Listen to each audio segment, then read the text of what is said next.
वाहन जळीत कांडाच्या माध्यमातून दहशत माजवणाऱ्या टिपर गँगच्या मुसक्या नाशिक पोलिसांनी आवळल्यात।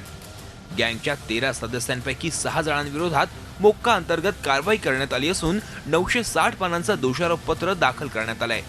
शहरात 2006-2007 सालापासून सक्रिय झालेल्या या टोळीनं सुरुवातीच्या काळात वाहन जाळून आपल्या नावाची दहशत निर्माण केली। पुढे जाऊन खंडणी मागणे, दमदाटी, मारहाण करणाऱ्या या टोळीच्या नावावर खुनाचे गुन्हे देखील दाखल झाले।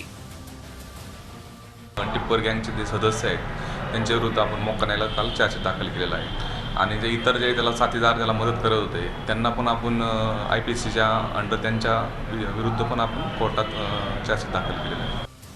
मात्र टिपर गँगवर कारवाई होत असताना परिमंडळ 1 मधील कुंदन परदेशी गँगला पोलीस अधिकाऱ्यांकडूनच अभय दिलं जात असल्याची शंका उपस्थित होतीये। कुंदन परदेशी म्हणून आहे, त्याच्याबरोबरचे जे काही आरोपी आहेत ते पण त्यांचा कॅरेक्टर पण तसंच आहे जसं टिपर गँगचं आहे, तशाच प्रकारचे यांच्यावरती गुन्हे पण आहे। परंतु ह्या सगळ्या प्रक्रियेमध्ये जाणून बुजून पोलिसांनी हलगर्जीपणा केलेला आहे आणि सगळं सत्तेचा गैरवापर करून त्या लोकांना अभय देण्याचं काम पोलिसांनी केलेलं आहे आणि म्हणजे खालूनपर्यंत पूर्ण वरपर्यंत सगळं पोलीस यंत्रणा मॅनेज झालेली आहे या सगळ्या प्रकरणामध्ये।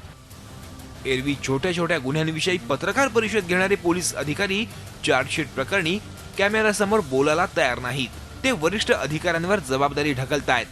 पोलिसांकडून न्याय मिळत नसल्यानं फिर्यादीनं थेट न्यायालयाचा दरवाजा ठोठावून कारवाईची मागणी केली आहे। या प्रकरणी येत्या शनिवारी सुनावणी आहे, त्यामुळे न्यायालयाकडून पोलिसांना काय आदेश मिळतात याकडे साऱ्यांचं लक्ष लागलंय।